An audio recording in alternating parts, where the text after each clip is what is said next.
So thank you all for joining today's session. It is called Thinking About Energy from Household to Collective Action.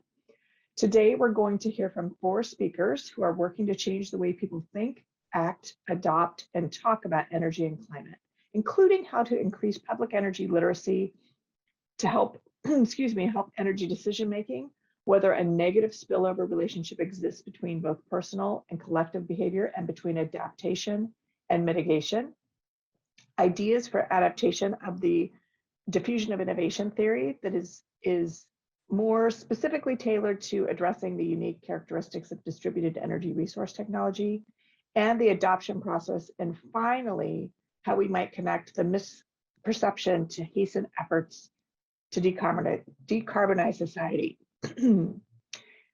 Please, as our speakers are presenting, you can drop questions in the chat. We'll also address them at the end. Additionally, all of the speakers are going to go into a breakout room after this session, and you're welcome to drop in and meet them personally to have further that discussion, get to know them and connect with them personally.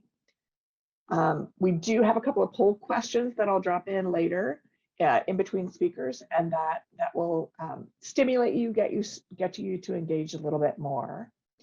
So I'm going to go ahead and kick off with our first speaker is Dr. Joseph Kantenbacher. He is presenting Cognitive Energy Meets Energy Efficiency, applying expert heuristics to improve household energy decisions. Joe Kantenbacher is an associate professor in the Department of Sustainability and Environment at the University of South Dakota. His research explores how people's beliefs, actions, and visions of the future can help address the paired challenges of addressing climate change and transitioning to a clean energy economy. Prior to joining the faculty at USD, Joe held postdoc positions at Indiana University and the University of Surrey in the UK. I'm going to drop his LinkedIn connect into the chat here and take it away, Dr. Joe. Well, thank you very much, Susan, and thanks everyone for showing up. It's great to be back at BECC. Today, I wanted to share some research that I did during that postdoc at Indiana University, looking at popular understanding of options for reducing household energy consumption, and particularly how we can improve people's understandings of how to be effective agents of reducing their own energy footprints. First, I want to start with a little bit of gratitude and acknowledgement first to Shazina Tari at IU, who's my co-author on this work, and then to the NSF and the Carnegie Foundation for their financial support for the work that I'm about to present. The kind of issue space that I want to talk about is that there are lots and lots of options for reducing home energy use. And as many of us know here at BECC, that people can struggle to make sense of and prioritize these choices. Here we have kind of lots of different options presented. And evidence suggests, again, as many of you are probably aware, that people aren't always aware of how to make the best choices or what choices they can make in their own life have the biggest bang for the buck or otherwise are most effective at reducing their energy consumption. And we see some of this in the heuristics that people have documented that the general public use. By heuristic, I mean simple rules or principles that people make to make quick decisions or judgments about problems they face, as opposed to kind of lengthy, analytic, very deliberate ways of thinking about things. Heuristics are our fast and dirty ways of picking A versus B. And in the general public, it's been shown in past research that people do things like equate size with energy use or with power consumption. So the bigger something is, the more energy it demands, or the more frequently they interact with something day-to-day basis, then they expect it's going to be consuming more energy. So if they use something daily, they expect it to use more energy on average than something they use infrequently. And you combine imperfect awareness or energy illiteracy or use of these inaccurate heuristics with the sense of, again, that many people here know it can be challenging to get most people concerned enough, motivated enough to do something about their energy footprints, to do something about climate change. And so if we have kind of a rare opportunity to get people to do one or two things on the one hand, and then we have a sense that they may not have the knowledge, the awareness, or the way of discerning between their options that's well tuned enough to make sure that those one or two things are meaningful or impactful, we end up with essentially a wasted opportunity where a number of people tend to choose things like turning off the lights as the one thing they're going to do to reduce their energy consumption. And while turning off the lights, to be sure, will save energy, it's not necessarily the brass ring that we want people to be reaching for. So motivating my research is this notion of how can we get people in the general public to kind of be better at making judgments about their options for reducing their energy consumption. And my approach here is to look at expert populations, folks who kind of live and breathe energy in one form or another, and see how they think about energy-related decision-making. The idea being that experts generally think about decisions, think about problems in a way that's qualitatively different than a generalist population or a novice population. Tend to have kind of mental models, more accurate heuristics, and just generally a better way of distinguishing between relevant and irrelevant information. And so the hope with this research is by learning from experts and hearing how they think about home energy related decision making, we can develop a sort of catalog of heuristics or a sense of what sort of tools and ways they use to sort high impact behaviors from low impact behaviors. And if there are some of these ideas, some of these heuristics might be portable to the general population and help improve accuracy of decision making and encourage people to take steps that are more impactful rather than less impactful. So that generally is what I want to talk about the balance of the time here. So what we did was find 30 experts to interview, and 10 in each of the following categories. We talked to physicists. We figured they kind of have particularly strong theoretical knowledge of energy and energy systems, and so they might have some particular insights or ways of thinking about energy use by appliances at home. We talked to electrical engineers who emphasize the design of devices, particularly electronics, and so may have some insights into energy use by home appliances in that regard.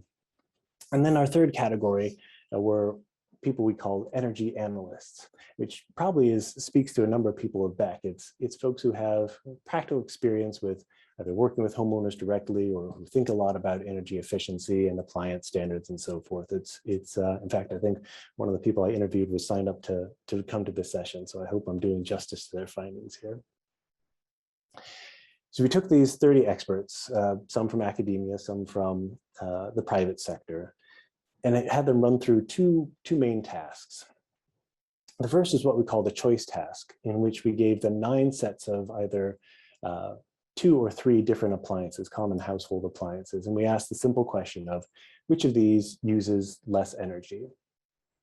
As you see here, a couple of examples, 3 of the 9 sets. So which uses less energy, an electric oven or a window air conditioner, A versus B. And what was less interesting, it was less interesting to us is which they chose, what their ultimate answer was. What was the point of this task was to see how they got there, what their thought process was to arrive at electric oven versus window AC. Again, what sort of ideas, what rules, what mechanisms do they use to arrive at a judgment? And so what we did was had them do something called a talk aloud protocol, where we give them the question and then have them say anything that came into their head as they were trying to reach a decision, reach this judgment about ceiling fan versus tube fluorescent bulb. So it was a stream of consciousness, sort of instantaneous articulation of their thoughts. The idea being that this would give us a direct and least filtered access into how their brains work as they engage with decisions related to what are the big and smaller energy consumers in the household. And again, we had them run through 9 different versions of this.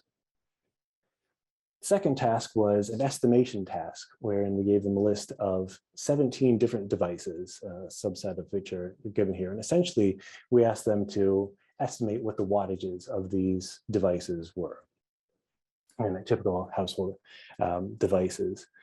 We had some data from past research looking at what the general population, what so-called energy novices, their estimation patterns were here.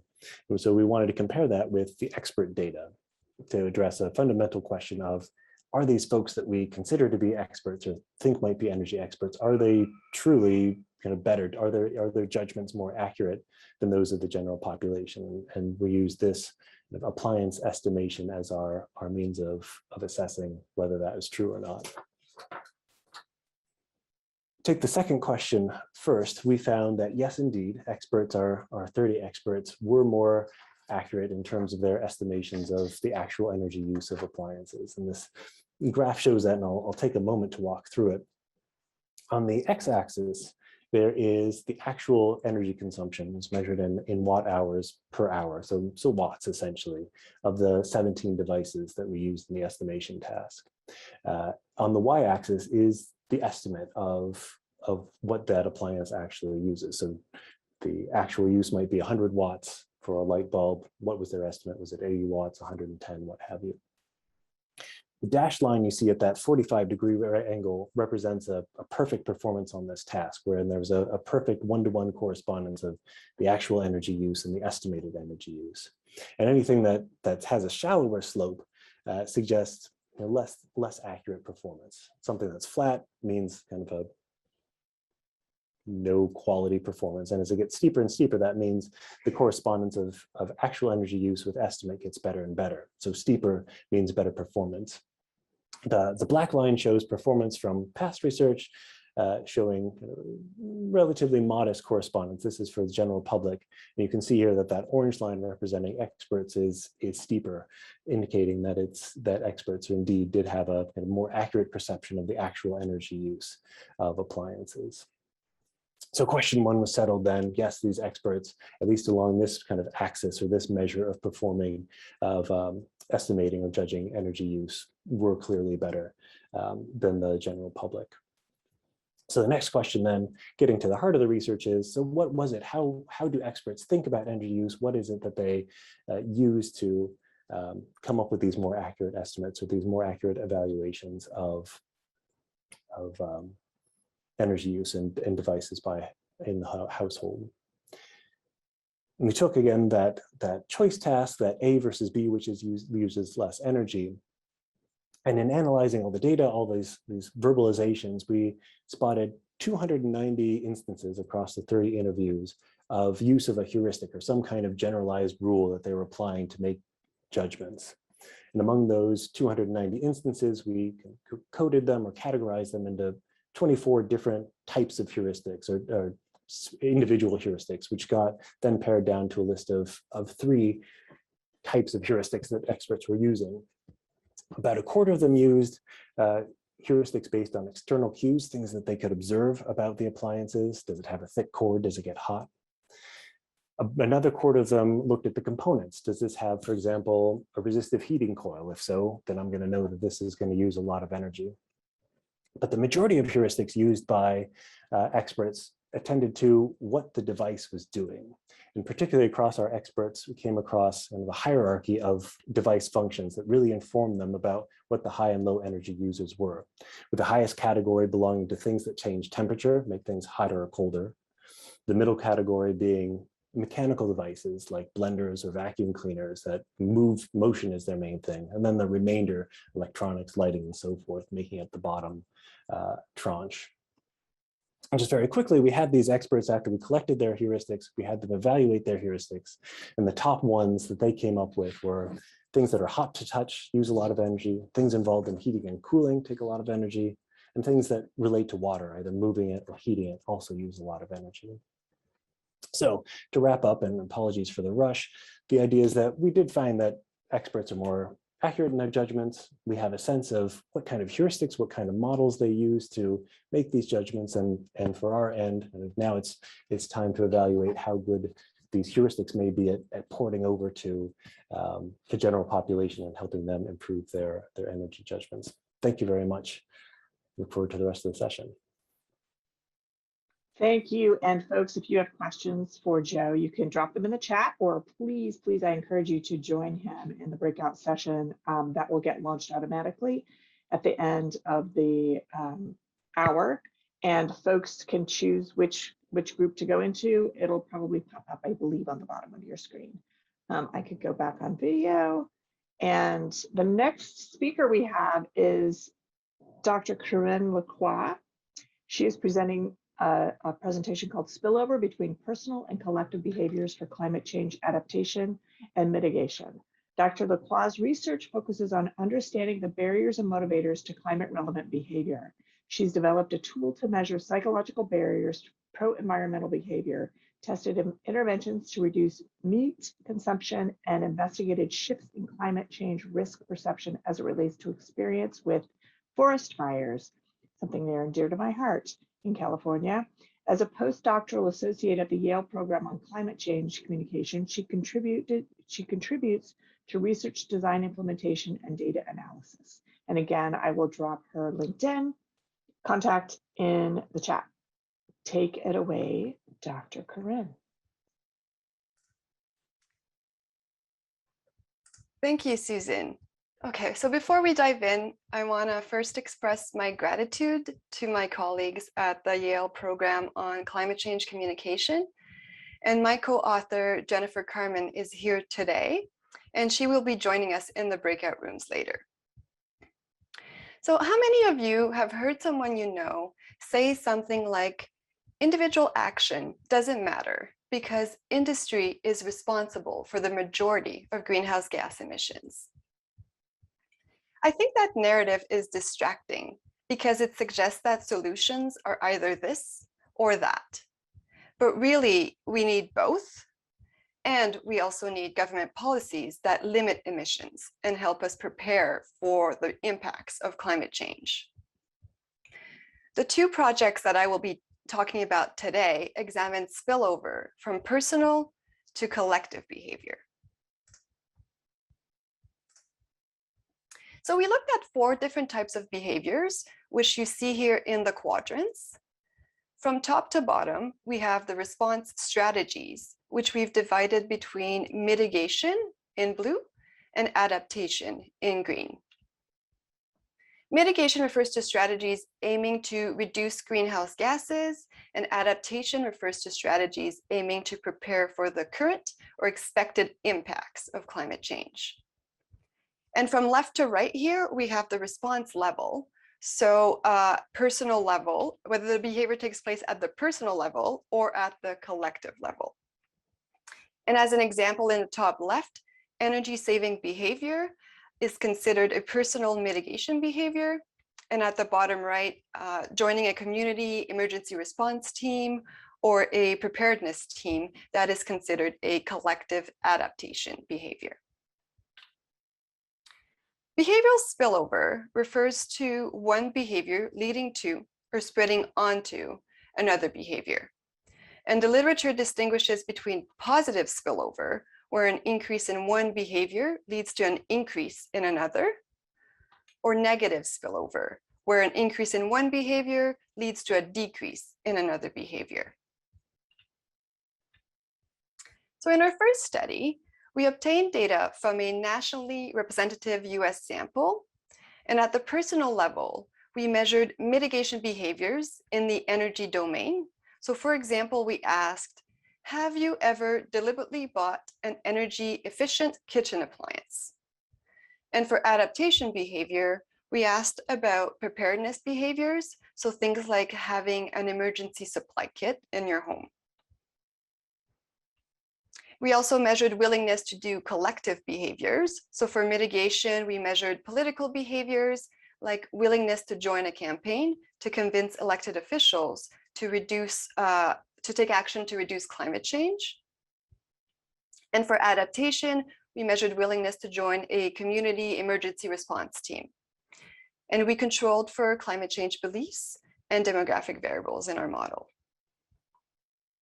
So this figure here shows the specific spillover relationships that we tested. At the top, you can see that we looked at the association between past personal level mitigation behavior and willingness to do collective mitigation behaviors. And we did the same for adaptation behavior, from household preparedness behaviors to community preparedness behaviors. And what we found is that energy efficient behaviors in the household are positively associated with willingness to join a campaign to convince elected officials to take action to reduce climate change. And similarly, we found that household preparedness behaviors are positively associated with willingness to join a community preparedness team. And in our second study, we conducted an experiment to investigate spillover from personal mitigation behavior. And in this case, we looked at day-to-day energy saving behaviors and how it spills over onto willingness to do collective mitigation behaviors and onto support for climate change mitigation. And in this case, for climate change mitigation, we specifically looked at support for a carbon tax.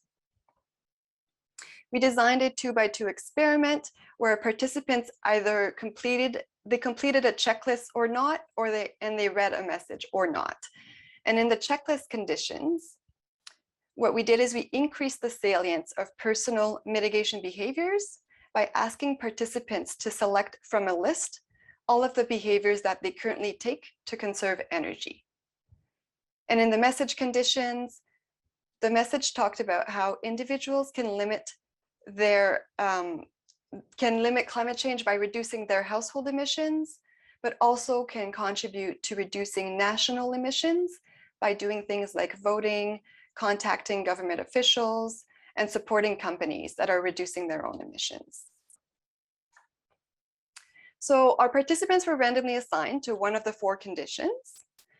And as the dependent variable, we included these 3 kinds here. The first one was a measure of support for a carbon tax that is either paid by individuals or companies. So these were 2 different measures, and they were included to see whether we could replicate findings from previous research. And just as a side note, the research I'm referring to was actually led by Gregg Sparkman, who will be speaking in about 15 minutes or so. And he talked about this work at last year's BECC conference, so some of you might already be familiar with it. And we also included a 6-item scale to measure willingness to do collective behaviors. And this included items like voting for a candidate that supports climate action or signing a petition. So this figure shows the standardized mean differences or the effect sizes for each of the dependent variables. And I'm controlling for a pretest measure of willingness to sign a petition in these models.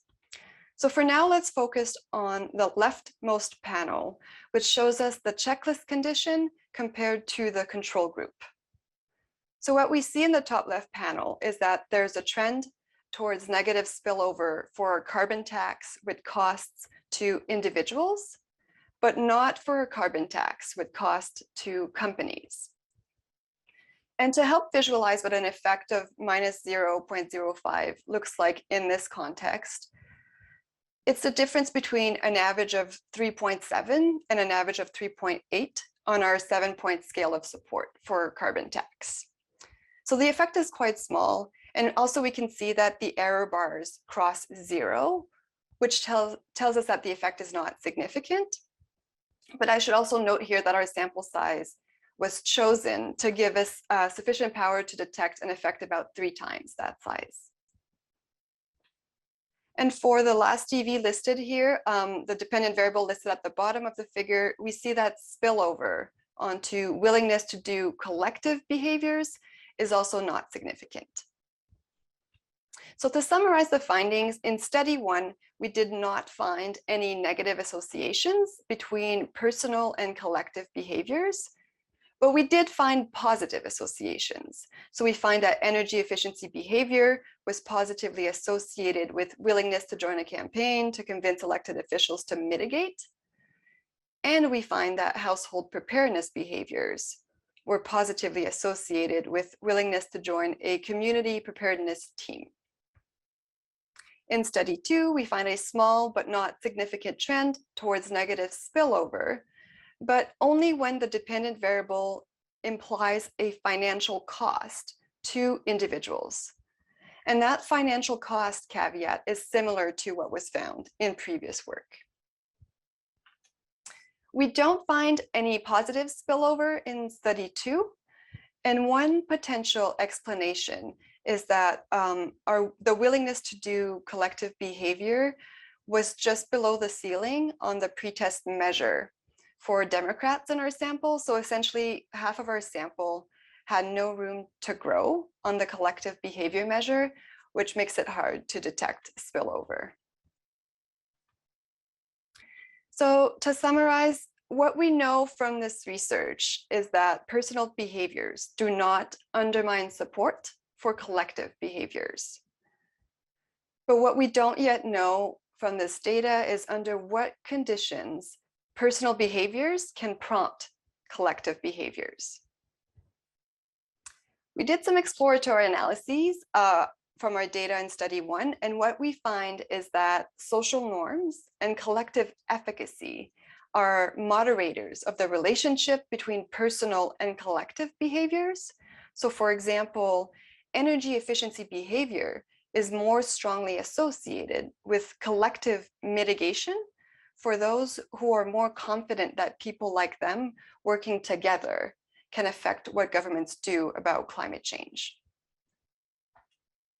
And also in their study, Gregg and his colleagues found that policy support increases when you ask people why they think it's important to conserve energy for reasons other than saving money.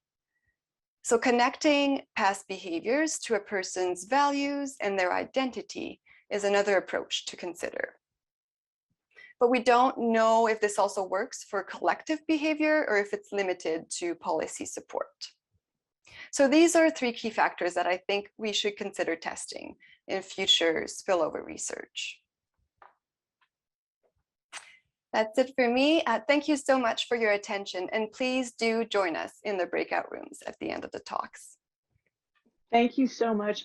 Awesome job on time, I will add.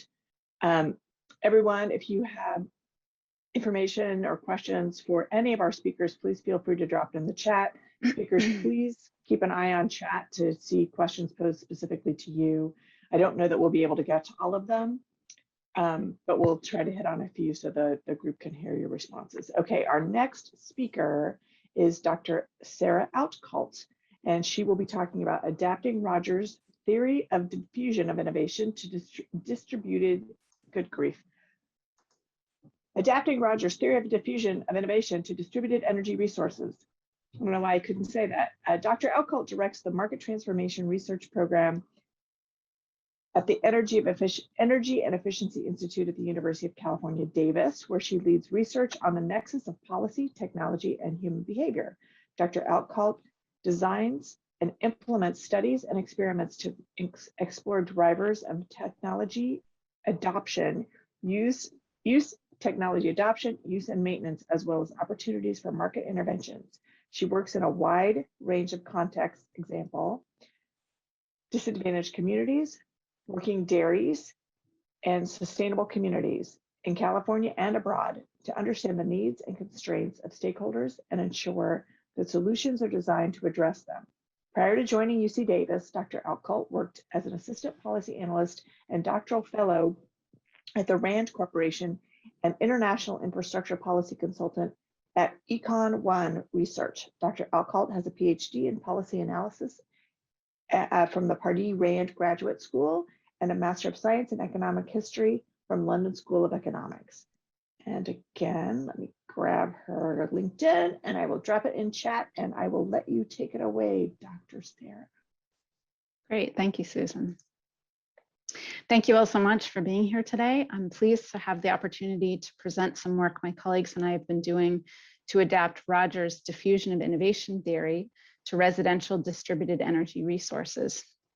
I'm going to start by giving a very brief overview of the key elements of Rogers' theory, which was originally published in 1962, and this will give you some of the context for the work we're doing. So the most well-known element of Rogers' framework is the categorization of adopters on the basis of innovativeness, which essentially shows and names the waves of adopters from early to late stages of diffusion. This is probably familiar to many of you. Another key element of Rogers' theory is the description of the stages of the innovation decision-making process through which all adopters progress. These are knowledge, persuasion, decision, implementation, and confirmation. Now, Rogers also identified characteristics of adopter types observing, for example, that earlier adopter types have higher risk tolerance and level of knowledge about technology relative to later adopters. Rogers also theorized that different types of communication channels mattered relatively more or less at different stages of technology adoption and to different adopter types. And the fifth key element of Rogers' theory was that the characteristics of the technologies themselves influence their adoption. Writing about technology generally, Rogers argued that adoption is influenced by a technology's relative advantages, complexity, compatibility, trialability, and observability. Since his book was published in 1962 and republished twice since, Rogers' theory has been applied to a wide range of technologies, including distributed energy resources. So today, the academic literature seems to agree that technology's characteristics matter, as this quote from a recent paper illustrates. But across the literature, there's no real consensus about which characteristics impact adoption, either theoretically or empirically. The literature on commercial distributed energy resource adoption has begun to wrestle with this, but as yet, there doesn't appear to be a framework that explains residential distributed energy resource adoption based on technology characteristics. So we set out to create one. We started first by examining the criticisms of Rogers' technology characteristics within the energy innovation adoption literature. First, many noted that the characteristics are ill-defined. As the literature developed and the researchers began to empirically test Rogers' characteristics, criticism arose that the characteristics are too broadly defined to be objective. Studies have operationalized the same characteristics in a variety of ways as a result. So for example, relative advantage is proxied by environmental friendliness by some studies and by initial investment by others. So these are obviously two wildly different interpretations of relative advantage. This led one paper to call relative advantage the garbage pail characteristic of Rogers' model, so not too flattering. Others noted that some of Rogers' characteristics are simply too subjective, and compatibility is a good example of this. Rogers' definition of compatibility depends entirely on adopters' perceptions. As some scholars have attempted to define compatibility in more objective ways, this has led to a divergence in the conceptualization of what it means for a technology to be compatible, with one paper documenting 15 different versions within the information systems adoption literature alone. So obviously this poses a challenge when you try to compare findings across studies. And finally, many argue that there are characteristics missing from Rogers' list, characteristics that are highly influential for energy innovation adoption. In fact, Tornatsky and Klein in their 1982 paper identified 30 different characteristics across 75 studies they examined. So obviously this is a much longer list than Rogers' original 5 characteristics. So in light of these shortcomings that I've outlined, a paper by Fleiter et al. In 2012 attempted to move the literature towards a more standardized approach to the technology characteristics that influence adoption. They argued that technology characteristics that are to be examined either theoretically or empirically should be relevant to adoption. They should be applicable to all energy efficiency measures. They should be specific, that is concrete and objective. They should be independent from contextual factors, including the adopters themselves, and they should be distinct from one another, that is distinct from the other characteristics. So they designed a framework that's tailored to explain the adoption of commercial energy efficiency measures. We then use their framework and the principles they've identified and I've written here to guide our work to create a framework for residential distributed energy resource adoption. So moving on to our methods, we began by doing a structured search of the evidence from the academic literature on residential DER adoption.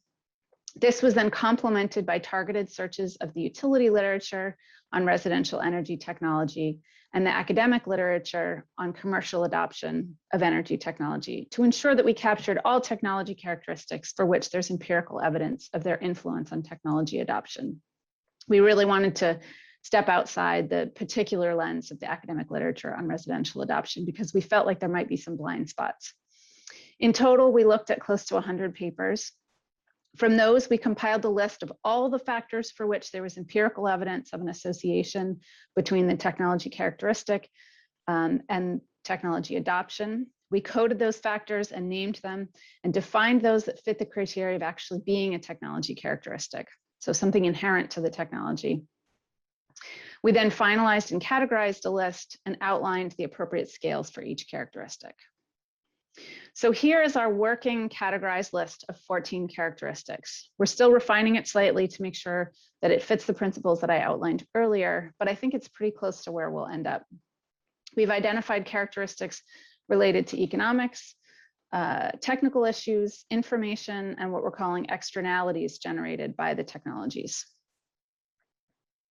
So we borrowed Fleiter et al.'s structure to incorporate the technology characteristics we identified into a framework that addresses the likelihood of adoption. So here you'll see the simple scales on which each characteristic is rated. As you move from left to right, the likelihood of adoption increases. So for example, all else equal, you'd expect greater adoption of technologies that require low initial investments than high ones. And if you look at observability, that is the ease with which a potential adopter can see that technology in their community, in a store, sort of witness it with their own eyes, the likelihood of adoption goes up with the increased observability of that technology.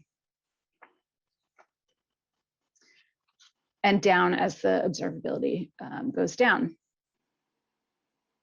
The beauty of this framework is that by assigning simple qualitative values to each of the characteristics, you can quickly get a sense of both the likelihood of adoption and the areas where interventions should consider focusing.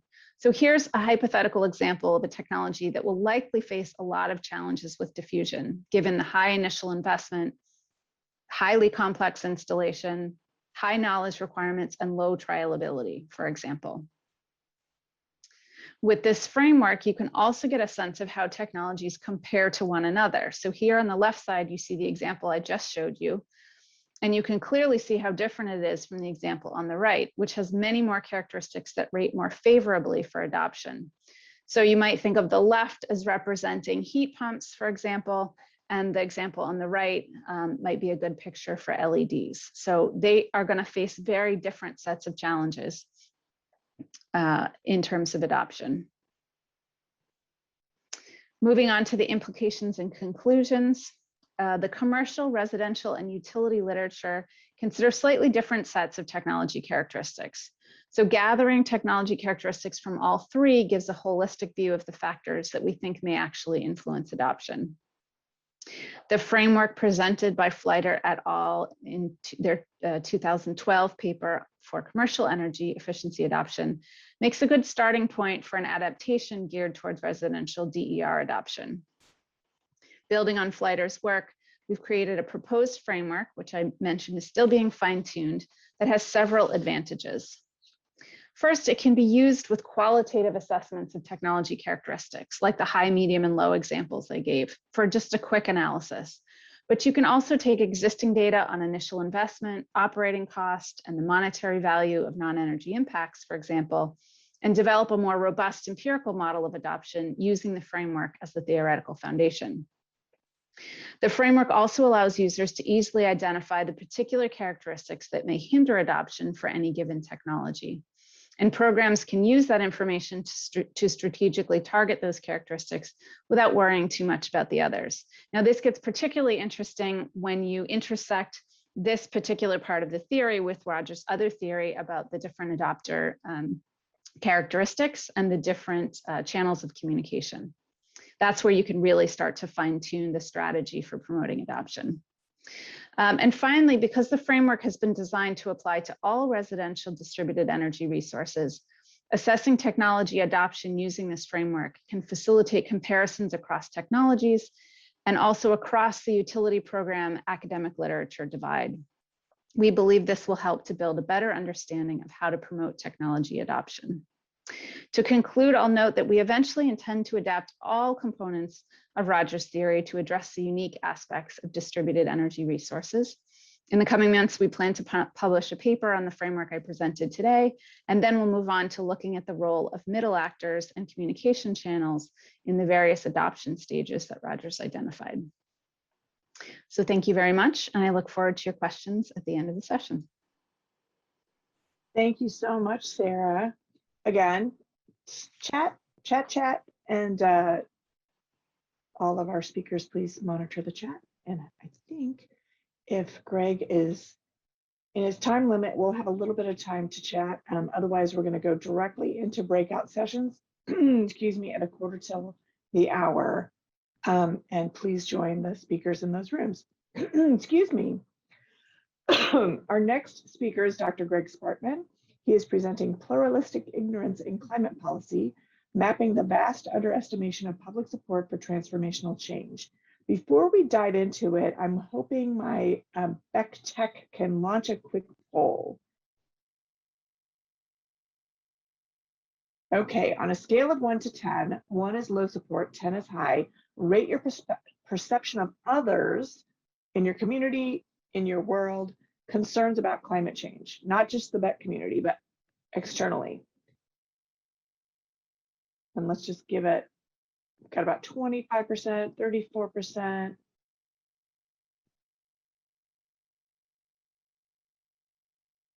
All right, we're about peaking at 70%. Okay, we have about 6%. I'm sorry, 6 on a scale of 1 to 10. So 90% of you say kind of in the middle. 30% of you say a little bit on the higher side. I'm going to share results. And then the next polling question is on a scale of 1 to 10 again, rate your concern for climate change.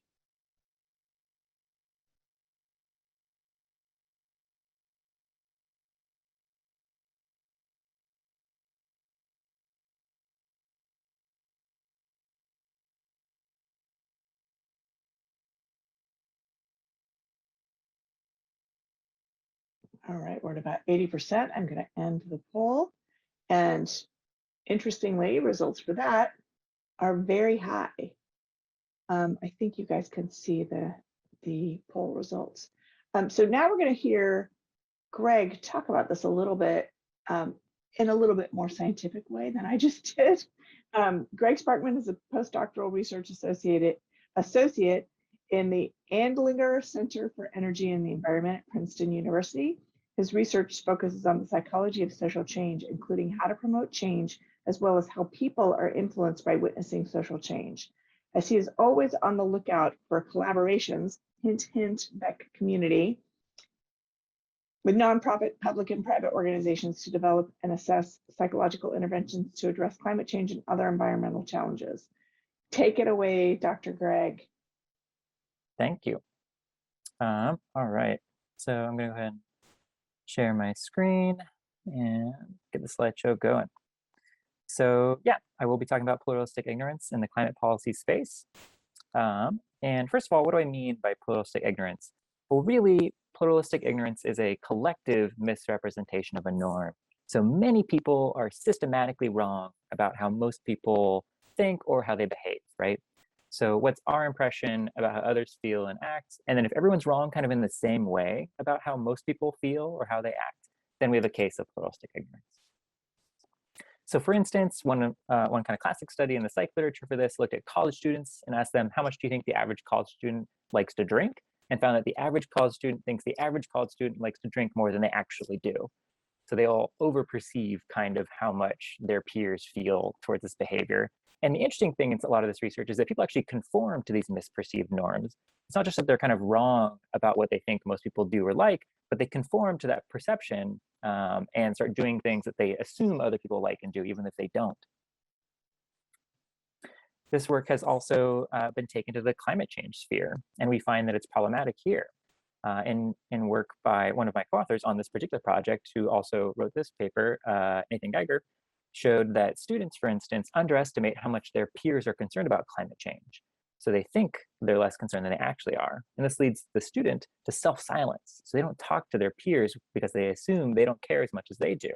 And as a result, people look around and they see nobody talking about it, and it kind of keeps shifting that perception that no one seems to care, right? And you get this spiral of silence in the climate domain.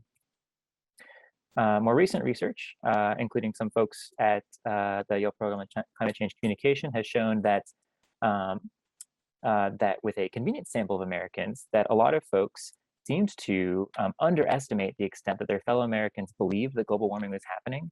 They underestimated the percent of Americans who felt that climate change was human caused and that it posed a threat to the United States. And they also started to explore policy attitudes in that work, showing that Americans seem to underestimate how much support people have for regulating CO2 or things like emission standards.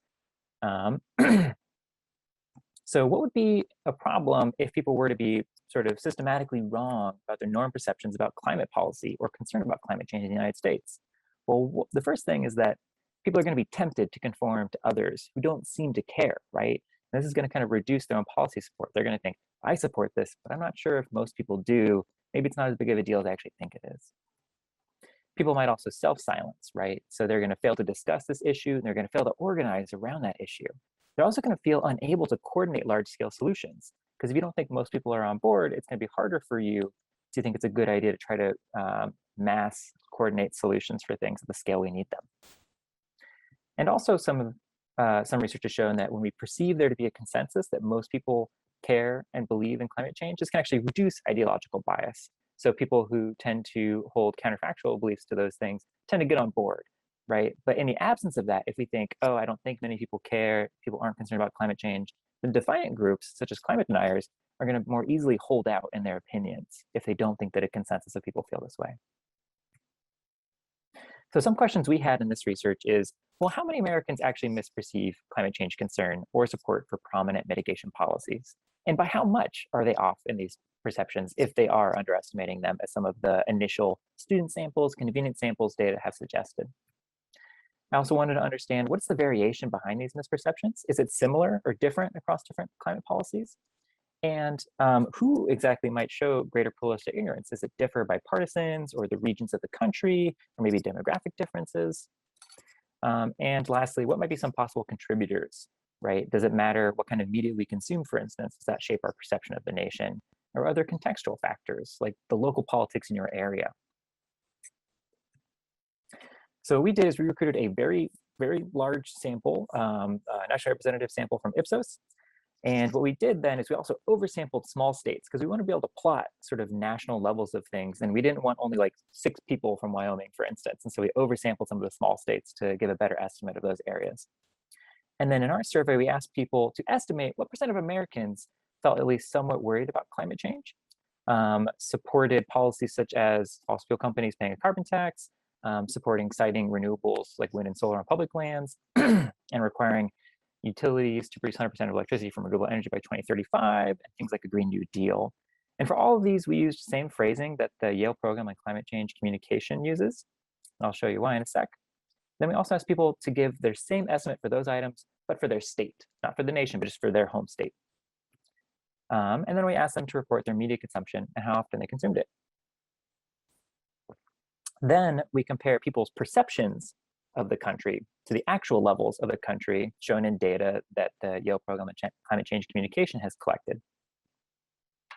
And here is sort of a comparison of those results. So this gray violin plot shows you where people's estimates fell on like a sort of 100% scale they could have answered on, where the red line shows you the actual levels of these things, right? So let's take worried about climate change. Now you see 2 kind of concentrations, one where it seems like a number of people are kind of estimating around the 50% mark. They think maybe half the country is concerned about or worried about climate change, or maybe even lower. There's another kind of distribution down here closer to the 25% mark. Maybe just a quarter of the country is worried about climate change, when in actuality, it's closer to 66%, right? And so we can kind of break these down, right? So the real levels for this, as well as a lot of the policy support, is usually 2/3 of folks, sometimes 80% when it comes to siting renewables on public lands. But the perceived support for these things is like abysmally smaller, right? It's hovering down closer to, on average, like maybe 40% of people. And then if you ask, well, what % of people sort of underestimate these things? what you find is that those numbers ends up being in between 75 and 90% of the country is underestimating how many folks are concerned about climate change or support climate policies. I also want to say that we see very similar distribution when it comes to people estimating their own home state. In fact, they were no more accurate about estimates for their own home state as they were for the nation. Okay, now we can break these things down by partisan views. So here what I'm plotting is support for each of these outcomes and breaking it down by people's party identification. And you can see, generally speaking, Democrats are giving higher estimates, right? They're kind of closer to the 40 or 50% mark. And conservatives are giving, on average, like 10 to 15% lower estimates across the board for the national level policy support and state level policy support for all of these items. You also see the estimates are pretty homogeneous in the sense that policies don't differ too much in people's estimates. They're kind of like homogeneous, right, in terms of how they're seeing them. They're not making large distinctions. The other thing I've plotted here, and this is because it's a crazy benchmark, in the square here without the error bar is the actual level of partisan support. So let's look at the US carbon tax, for instance. You can see that Democrats are going, I don't know, maybe 40% of this country would support a carbon tax. Conservatives go, I don't know, maybe 30%. But actual just conservative support is higher than everyone's estimate, right? Like if we were trying to guess how the country felt and we only used conservatives as a benchmark, we would still be underestimating how the country actually feels about this, just to give you a sense of how wrong we are about these kinds of things. Now let's map it. So these are people's estimates of the nation's worry, and it's broken down by their state, right? So it's still their national estimate, but it's showing you how bad are people at the national estimate broken down by a region.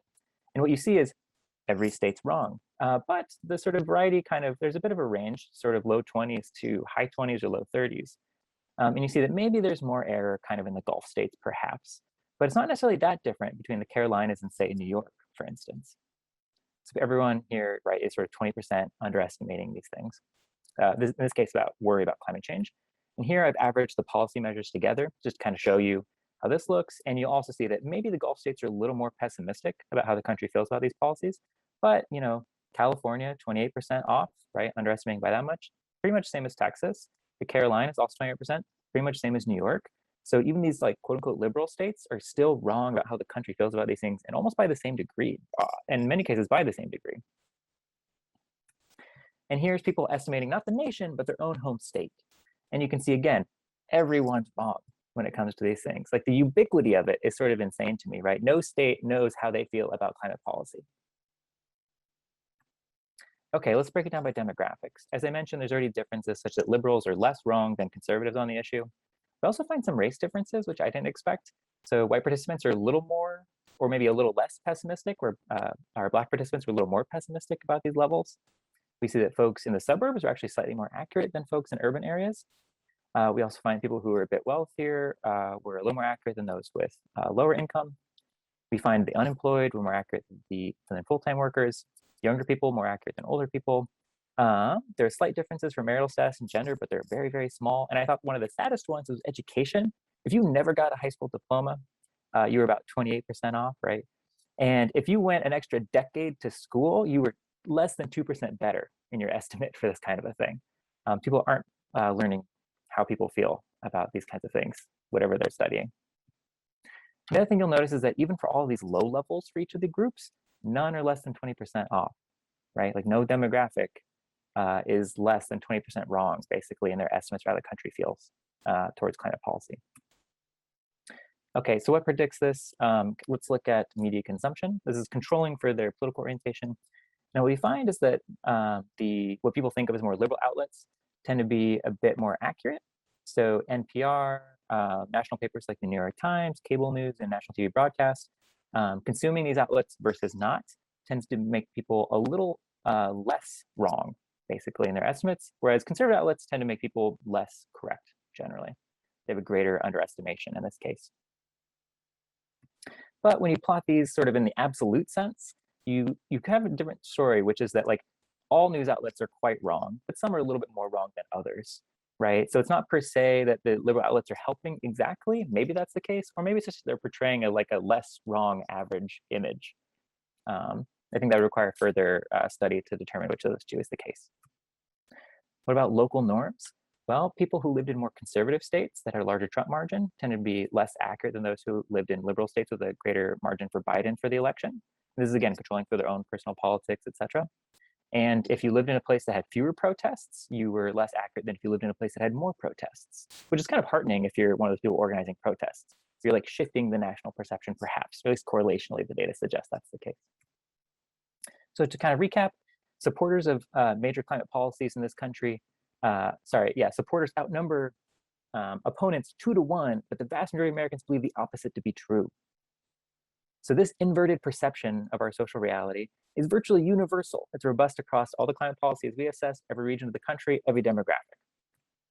And some possible contributors include media consumption, which is worse for conservative outlets, and also local norms, worse when those norms themselves were conservative.